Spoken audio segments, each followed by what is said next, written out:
Hey everybody, it's that time of year. It's chicken processing day. So we do most of it in the garage because we can keep the bugs out. It's cooler in here. It's just easier. So this is our setup inside where Katrina mostly works, and then I do a lot of the processing in the house where I break the chickens down into wings and tenderloins and breasts and legs and stuff like that. We typically process into meals that are just for the two of us. So it'd be like 2 giant legs in there, We do leave a couple whole because I've discovered that smoking the chicken is incredible. If you actually look on our YouTube channel, there's like over 1,000 views for that, and her smoked chicken turns out phenomenal. So process is, we will go get a chicken right now out of the pen. We have 17 that made it through. We started with 24. This was a rough season raising the chickens. I don't know what the heck happened. We got 6 bonus chickens that they just kind of wanted to get rid of in exchange for a bag of feed, and that was great, but the 6 bonus chickens that we got died, just gradually. Some is chicks, some is maybe 2-pounders. They just never developed feathers and stuff, and then we did lose a couple big birds just recently, maybe a heart attack or something like that. Yeah, I mean, I know we had one that had his anal thing blow out. What was that called? What's that called? I don't know right now, but okay, so his butt blew out, and it died. If you catch it quick enough, you can actually fix it and treat it and whatever, but we didn't catch it quick enough. So anyway, we have 17 birds to process. We're going to split it probably between today and tomorrow, unless we really get on a roll and do all of it today. We'll see. But we'll go out and get a chicken. We'll carry it over to the Green Mile, over to the culling cone, which is over by the compost. We're going to take you over there too. We actually were smart this year, and we wrapped the post with a trash bag because a lot of the blood ends up getting on the post, and then we have to Clorox it so that we're not attracting the coyotes and the fox and the everything. So excellent idea this year, Katrina, with the bag. I know. Look at me with an idea. We'll just cut it off and throw it away, and if there's any blood spots still on it, we'll take care of that. But so after we cull the chicken, and this is what I found is honestly the easiest way to decapitate them. So I'm the executioner. Then the head falls into a bucket, and we have all the heads, and then whatever else we have at the end of the day, we actually hop in the Ranger and we drive it miles away from the house, and we dump it for the critters that might want to come and have chicken heads and parts and things like that. Oh my! I think we're going to save the legs again this year and make dried legs. Dried feet, legs and feet. So dehydrate them. Pinto's not a huge fan of them, so Tony, a bunch of legs are on their way for Atticus. He loved them.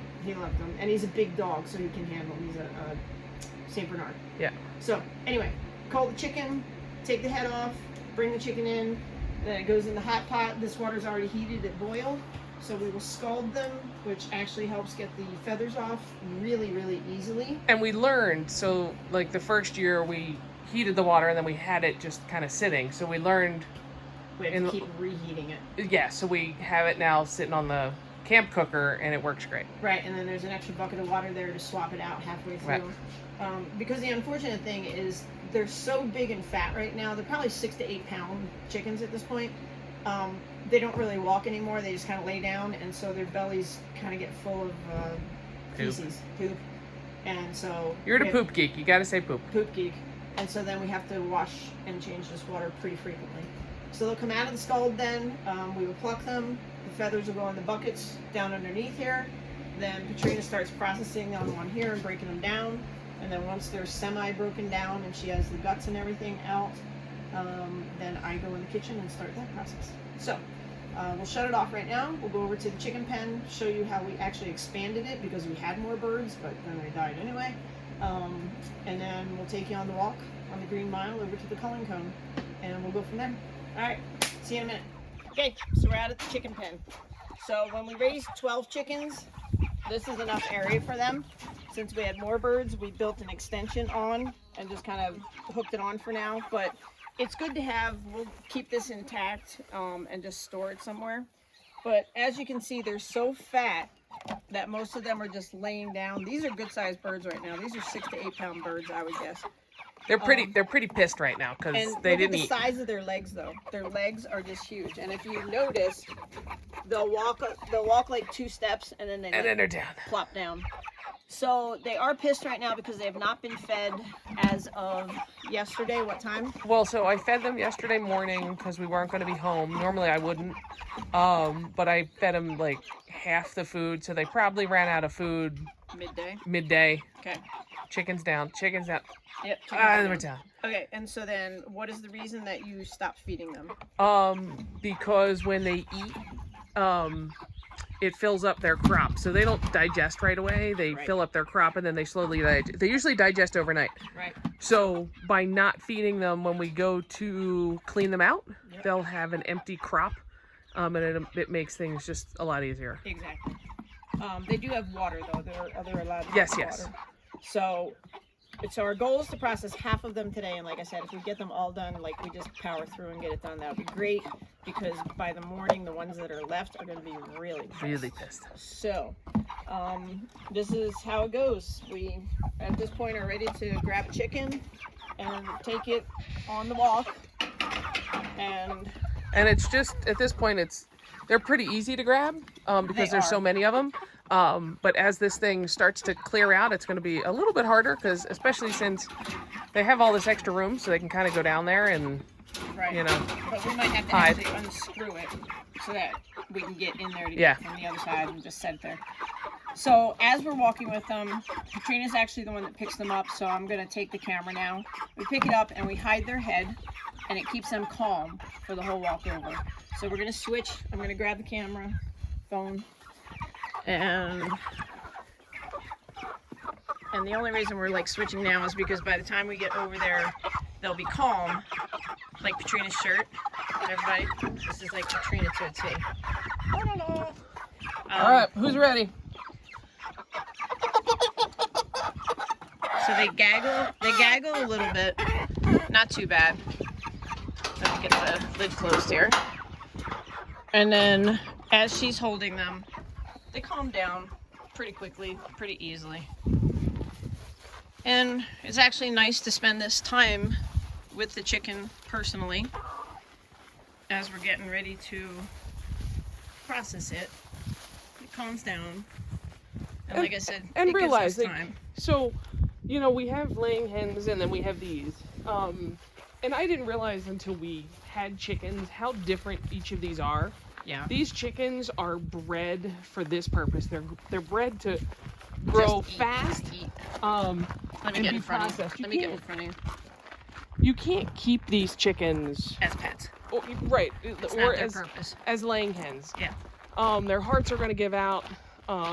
You can see that they don't live like great lives. They're not running around like our laying hens are running around, living their best lives. Other hens over there right now. I feel really bad when we do this. I know, because you feel like, you know, it's a communal thing. So we're over at our compost area. Here's the wrapped bag right here. Here's the bucket. And so everything kind of catches under here. And so this is a homemade culling cone. I actually have a video on that with dimensions and sizes of how we do it. And so we put them in there and just let them chill for a second. Then Katrina's going to reach up in the culling cone and she'll grab the head and pull the head down. And you know, like, I think I want everybody to realize this isn't something Kim or I take lightly. No, it's something we've never done. No, ever. The first year was really, really difficult. Oh my gosh. Not that it's easy now, but I realize what happens. I appreciate the animal for what it's given us. And all the work that we put into it too. And all the work. So please don't think that, you know, this is fun for us. Or No, this is a hard day. This is a tough day. My first one that I'm going to do right now, I get pretty emotional about it. We are not going to show the cutting off of the head. 2 reasons. Katrina has to pull the head down and I'm the one that lops it off. And this is just honestly the easiest way we've found to do it. People do it with knives, people do it with an axe.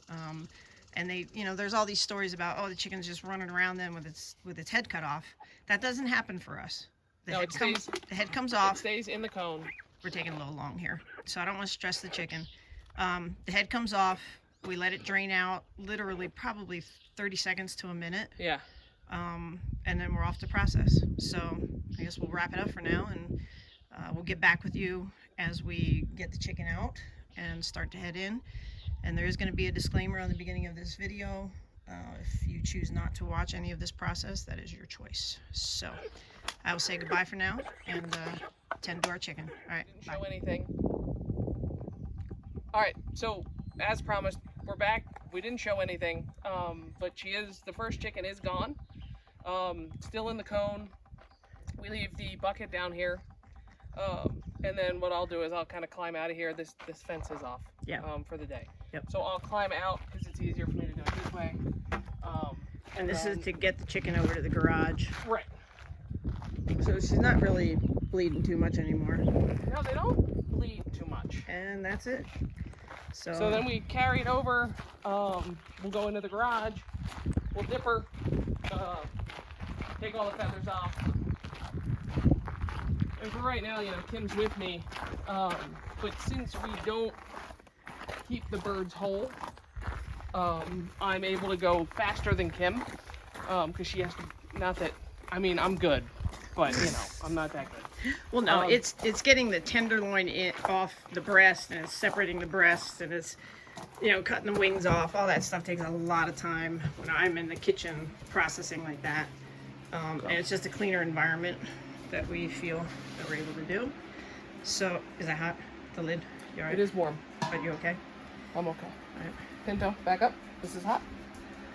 So Pinto's always intrigued, but she never really bothers us. So the water is scalding right now.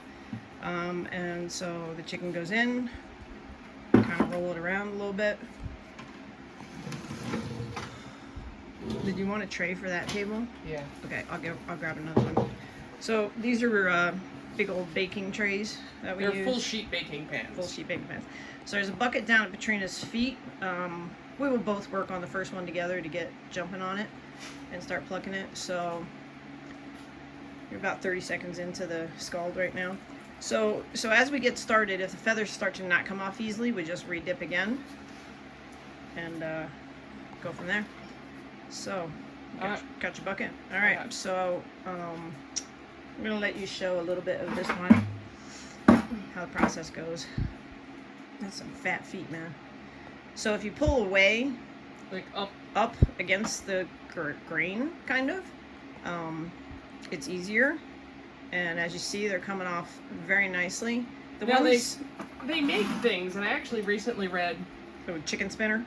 Yes, but I read that they actually you can get something that attaches to your drill. Oh my gosh. I know. So I thought about it. I didn't say anything to Kim. But the thing was, I'm like, so are these feathers gonna go flying? Right. I mean, I gotta do just, it outside, I guess. I just had this vision of feathers all over the homestead. So And then attracting critters too, right? Right. So that's So I always thought, concern. it's once a year. It's usually a dozen chickens. We're just gonna suck it up. So Right. But they're coming off very nicely. The hardest ones are right where she is right now in the breast, getting all those needle pin ones out where they never actually develop any feathers. They're the hardest ones to get out, but they look like they're coming out pretty nicely. yeah. All right, so you've probably seen enough of this. We're gonna shut this off, and then we'll get to the next part of it, which is actually de-gutting it and getting all the parts out. De-gutting it. Yeah. All right. See you. Bye. She looks a little bit more like a chicken you'd see in the grocery store. But Took us what, maybe 5 minutes? Yeah, together to pluck maybe it? 5 minutes. But now we have to get her feet off. I usually take the wingtips off, and then Right. we'll do everything else. But so I guess I kind of learned to do this from my mom. My mom was raised on a farm, and I remember her parting out a chicken. So I learned about stuff like that. I mean, her and I never did any of this. So you find the knuckle. Yeah, and then I just cut all around the skin, and then Boom, it comes Boom. right off. So that's going And into then- a bucket for the dogs to Yep. be dehydrated. And we have a dehydrator here on our property, obviously, and it runs off solar just fine. So that'll be a whole nother day of work doing yeah, that. it takes a while to dehydrate. So it's looking much more like a chicken you find in the grocery store at this point, minus the blood, obviously. But this is what teaches you the appreciation for actually raising and processing your own food and animals, because all the work that went into it, taking the life of the animal, and now it's providing for us. So, you know, Katrina and I usually budget 12 chickens, and that lasts us the whole year because it's all parted out and it's in separate meals. But like we said, we leave some whole, and we kind of figure one a month. We probably eat one a month, the whole thing. We do save all the chicken wings usually for Super Bowl. And Katrina makes this Korean chicken wing. Call it Asian chicken wings. That's it, and it's so good. So sometimes we do that. So she's taking the tips off the wings right now too. Those are trash. We're not big. I mean, some people do the wing tip thing. We're not real big on those. Are you giving them to the dogs too? Because I think you just put it in the wrong. No. Okay, I think you put it in the wrong bucket. I'll grab it. You're right. I did. I got it. No worries. Whatever. All right. So the tips are off now. So now she's working on the neck, and we don't save the necks either. I imagine some people do. My mom was a big chicken neck eater. Yeah, we're just not. So the neck is going to go in the scrap bucket, the one that will get hauled off and away from the property. So that's as long as Katrina puts it in the right bucket when she starts. It's all good. We'll get in the groove. This is the first one, so you know it's reconditioning what we're doing, and trying to memorize what we did. Remember. I don't know. It's early. All right, so now she's working on the back end of the chicken, taking the tail off. We don't save the tails either.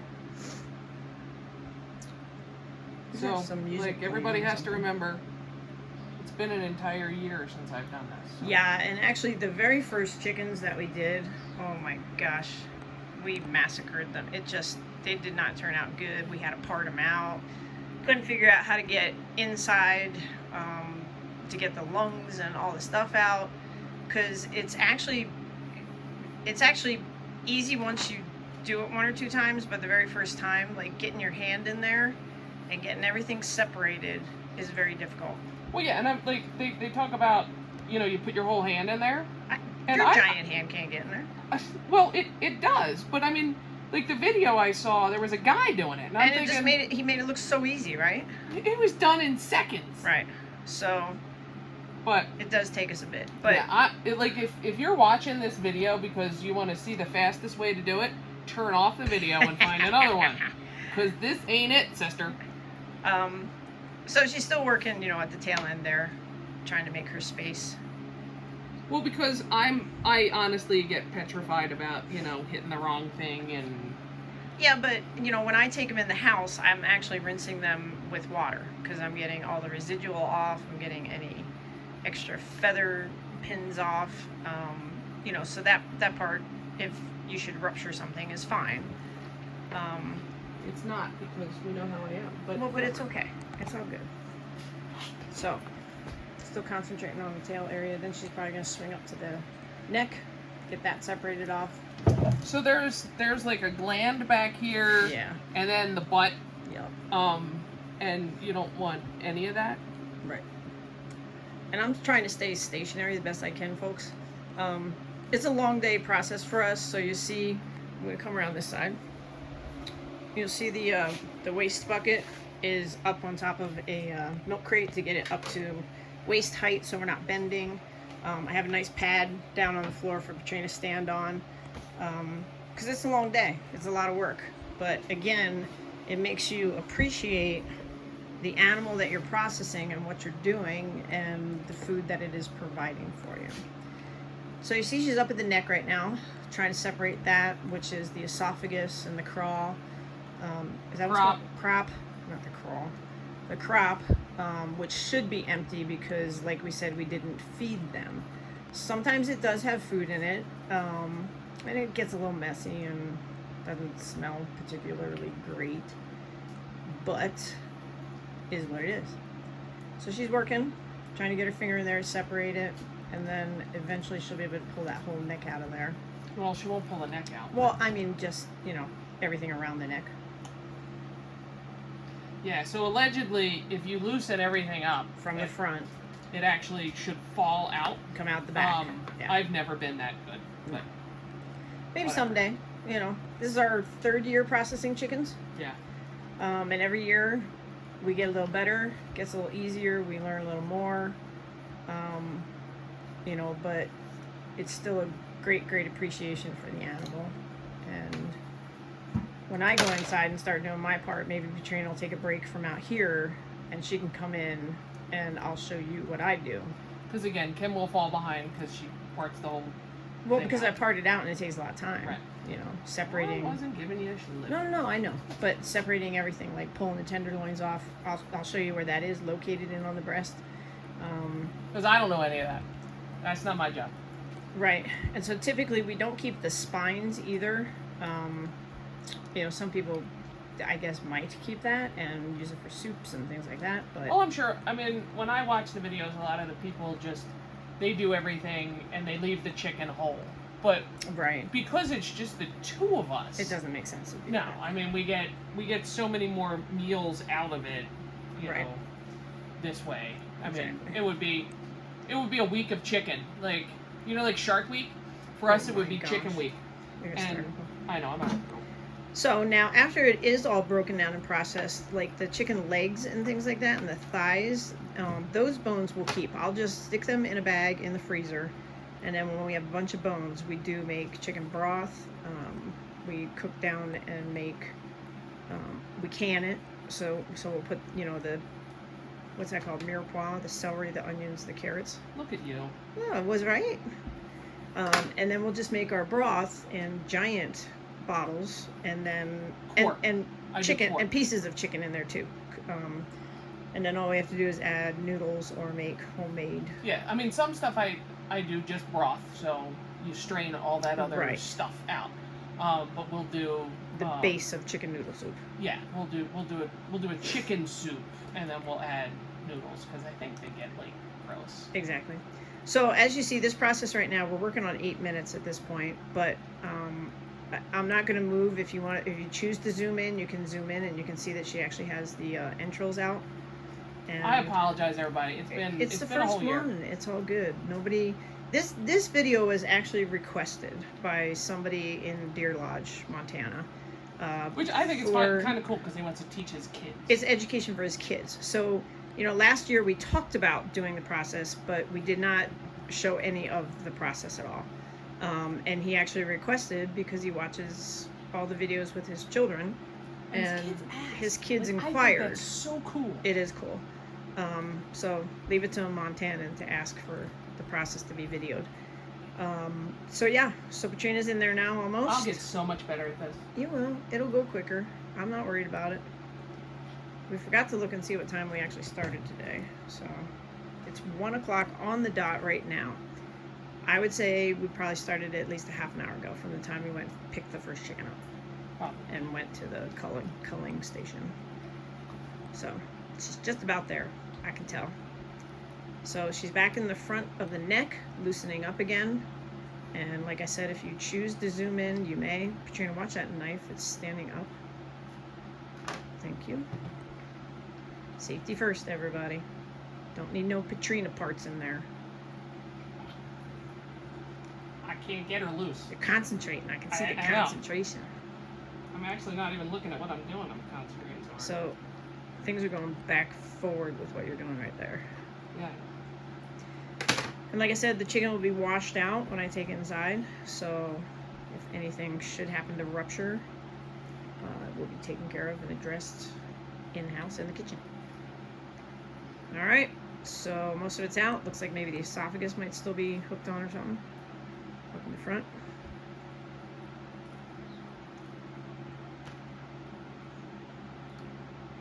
So, you know, I know a lot of people that watch our video know that we are hunters, deer, elk, other birds. And this, you know, two years ago was Katrina's first large animal processing.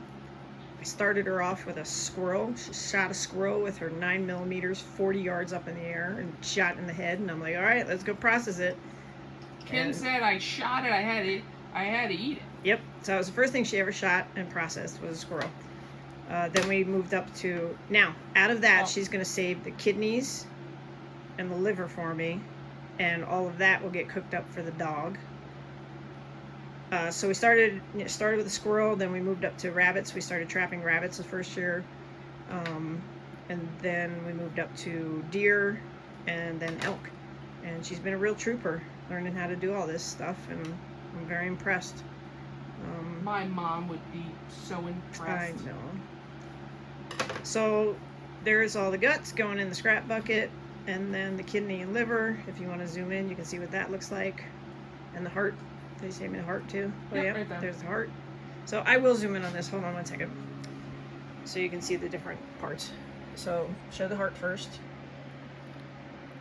Oh, there it is. Yep. So there's the heart. Liver. Yep.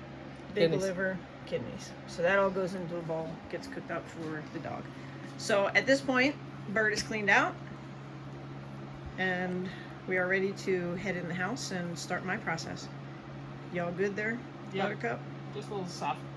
Just Just a little esophagus. Just cleaning it out. All right, I'm gonna shut it off and we're gonna head inside. All right, so we're back in the sink. I typically don't even use a cutting board because stuff just gets everywhere. I just put it in the sink.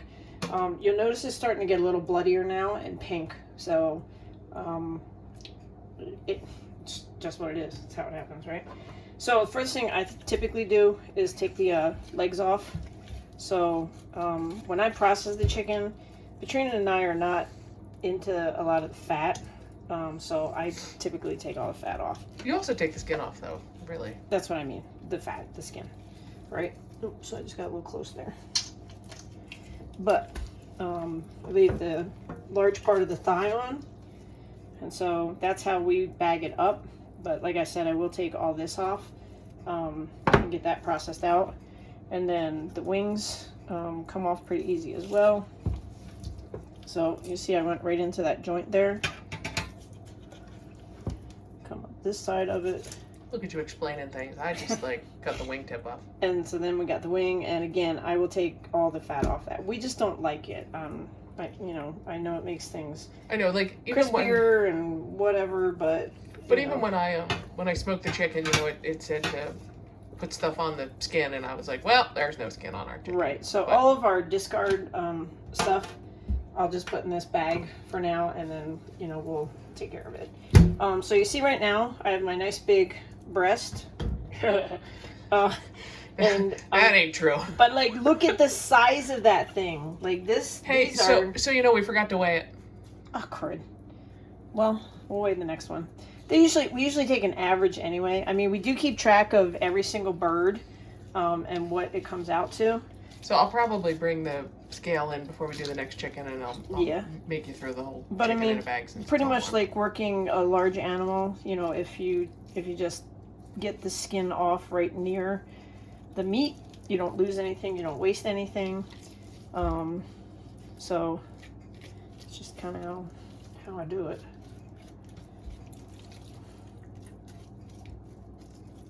And since I had a wad of skin on my hand, I just kept going. But normally I'd take both legs off and take both wings off, but this was coming off real nice. So I'll never forget the first time Katrina had a farm chicken. Right? We went and got fresh chicken. Why you well, because it's now you're telling the world my story. It's a good story. So when we lived in Pennsylvania, there was a Mennonite farm near us, and they raised chickens and sold chicken meat right there on the farm. And so the first time, I think I went alone, right? You did. And I came home. You went for something and came home with chicken. And I came home with the chicken, and Katrina looked at it, and she's like, "There's something wrong with this chicken." And I'm like, "What are you talking about?" She's like, "It's pink. It's not. It doesn't look like it's okay." And I'm like, "No, honey. That's actually what chicken is supposed to look like, because when you buy chicken at the grocery store, it's like whiter, like almost yellow, right?" Well, so you explain. They inject it with liquid, right? And they inject it with fat, and so what may be a 6-pound chicken, they inject all that crud into it, and then it becomes a 7-pound chicken. So then it changes the color. Right. So the color that you see on the chickens in the store, that's mostly fat that's injected into it. So this is a little bloody right now. I'm gonna rinse it, right? But this is what a chicken should look like, that you get, that you raise when you buy fresh chicken. Right. So I'm gonna go right down the spine here. And then I'll work it a little bit to get this nice giant breast off of here.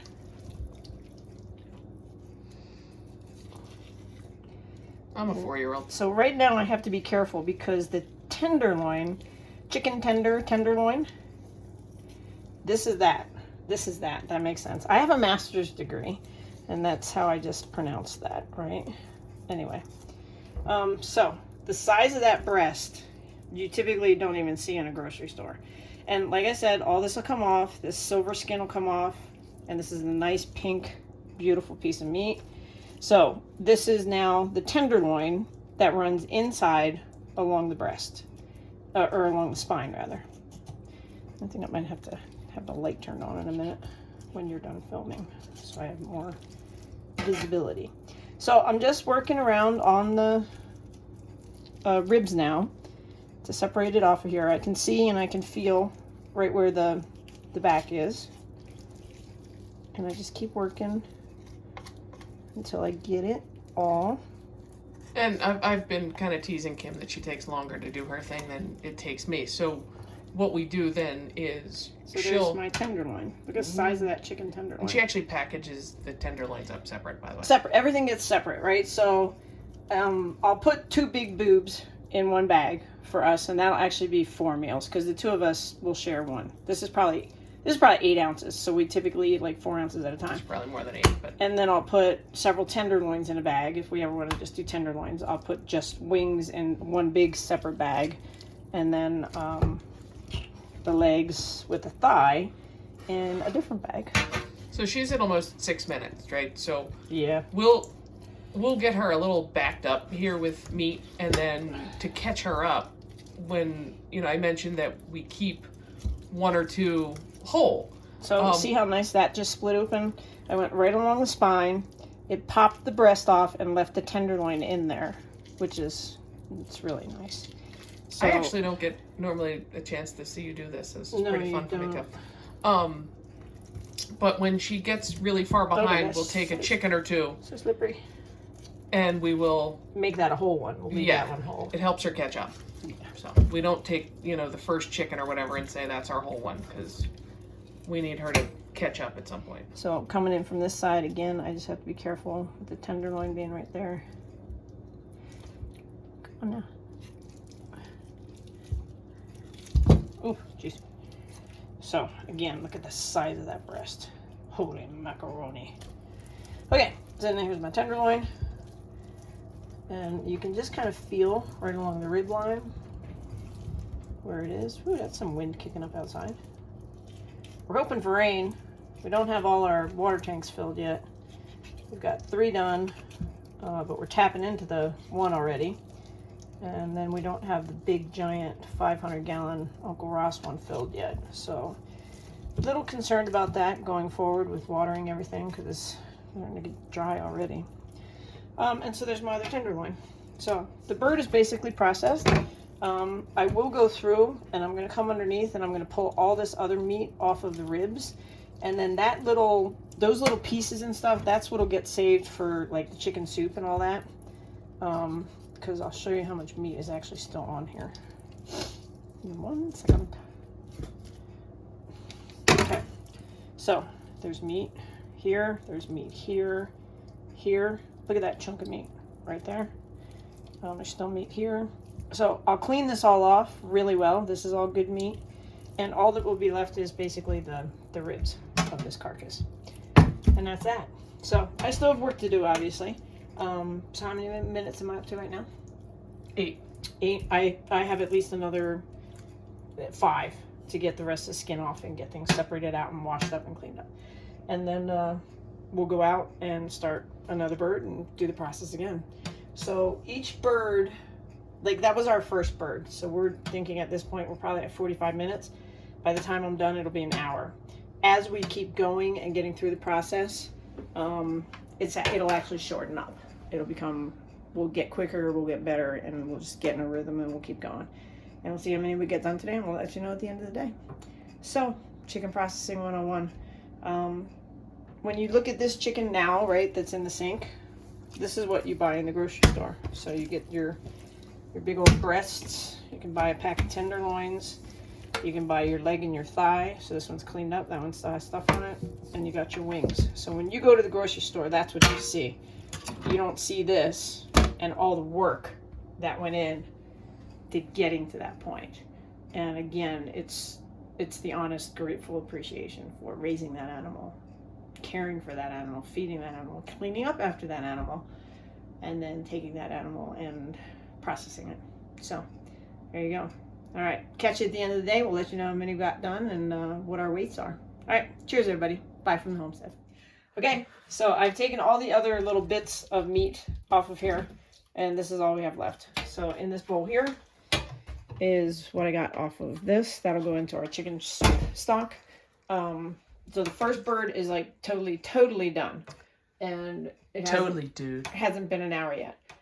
So Katrina packaged up some stuff over here for me. We got the legs and the breasts in here, the tenderloins and the wings. I'll save them. We'll do in a bigger container. And what was the weight of that first bird? Well, so I had to go get the scale because I keep track of it, and I keep track of it year to year, by the way. I know. But the first bird came in at 7 pounds. Which was my estimate. 6 to 8 was my estimate. Well, true. All right, listen, 2 things real quick. Very important, a sharp knife is essential for what you're doing. Not to hit the bones will not dull your knife, so you have to find that sweet spot to take those legs off, the wings off, and stuff like that. If your knife does get dull, please sharpen it, because it's safer to have a sharper knife, honestly, than it is to have a dull knife. And we have a sharpener that we actually sharpened everything before we started, and we'll probably sharpen halfway through. Yep. And we'll be in good shape. So, all right, I'm going to clean up, have some lunch quick. We knew it was going to be a long day, so our lunches are actually packed up. Where's mine? So mine's all packed up. I ate yours too. Funny enough, it's chicken and sweet potato with just a little bit, I think like 2 tablespoons of barbecue sauce drizzled on there. So we prepped all of our meals for today. Breakfast was oatmeal and berries with some honey. And then our lunch... Huckleberry honey. Our lunch is the chicken, sweet potato, and barbecue sauce. And it should be heated up, but it was one of those days where it's like, screw it, I'm eating it out of the container. Right. And then our dinner is already processed and made, which is Southwest noodles and... It's Southwest pasta, so it's whole wheat pasta and... elk burger. And elk burger. And some spices. And some spices. So that's real easy too. So it's a well thought out day. We're going to make it happen. Going to make it work. All right.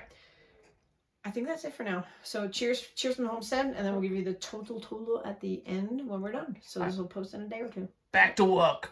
See, bye. Cheers from the homestead. Love you all. Bye. Everybody. And then there were none. No more nuggets. Nope. So all the chickens got processed. We're going to give you the totals to let you know that it does make sense for us to actually do this after we figure out all the math and stuff. So just to give you a rundown of what it was $160 out of pocket for us, which was the cost of the chickens and the cost of the feed for the 8 weeks that we actually raised them. We ended up with 17 chickens to be processed. We lost one really late. It was unfortunate. They get so fat and so big, they actually have heart attacks, and like there's nothing you can do about it. We think it's a heart attack, but you don't know if something's wrong with the chickens, so we didn't actually process that last chicken or some of the others that actually passed, because we don't want to be ingesting a sick chicken if something is sick. So anyway, 17 total chickens processed. Out of that, we ended up with 104 pounds total of meat. So that's bone-in chicken dressed out. So it's plucked, deheaded, gutted. That's total chicken, bone-in weight. I'm stuck on plucked and deheaded. I'm sorry. Our average weight per chicken was 6.13 pounds. So they ranged anywhere from 5.25 pounds. And there was only one of those. That was really smaller. Yeah, it was like the runt. To 7 pounds. So it's a bit of a swing, but it's still decent, 6.13 pounds. That's actually on the higher side. So we've been right around 5.5. So 5.85 last year. Something like that, yeah. So the current price at the grocery store, which is for us Safeway downtown in Deer Lodge, is $2.50 to $4 per pound. Now that's either portioned out, breasts, thighs, and legs. So the cheapest I saw at the grocery store was a whole chicken for $2.50, and then I saw like the value pack of chicken breasts. It was $4. Right, per pound. Per pound. And so when you figure out our cost per pound is $1.52. So that's to purchase the chickens and feed the chickens. Now, obviously, a lot of the labor work goes into it with us doing it. And that's what you pay for too at the grocery store, right? You have the butcher do it. But for us, it means more to us actually raising and processing our own chickens. Now, I did want to add, I was thinking about it earlier. You know, here I noticed when we buy chicken that there's not a lot of fat on it. No, they do a good job trimming. But when we were back in Pennsylvania, when you bought like chicken breast, yeah, there was, I swore they put like little chunks of fat underneath, like just to. They left it, Yeah. right? And I didn't always buy butcher shop chicken. We bought a name brand chicken from the grocery store, or we bought fresh killed chicken at a Mennonite farm. Right. And they charged a lot for that. It was more than the grocery store. Yeah, I only this time looked at grocery store because that's what the average person would eat. Right. So 17 chickens. It basically is an hour per chicken, from the time we take it out of the pen, over to the culling cone, chop the head off, take it in, scald it, defeather it. Then we actually go and get another one, start the process again, so that Petrina can then start gutting out the first one, and then gutting out the second one. I take the first one in the house, start parting it out. And we parted out most of them. I think I left 4 whole. You did. You left 4 whole chickens. Because we still had 2 whole ones in the freezer from last year. And maybe two packs of breasts, and maybe two packs of legs and thighs. Yeah. And maybe two packs of chicken wings.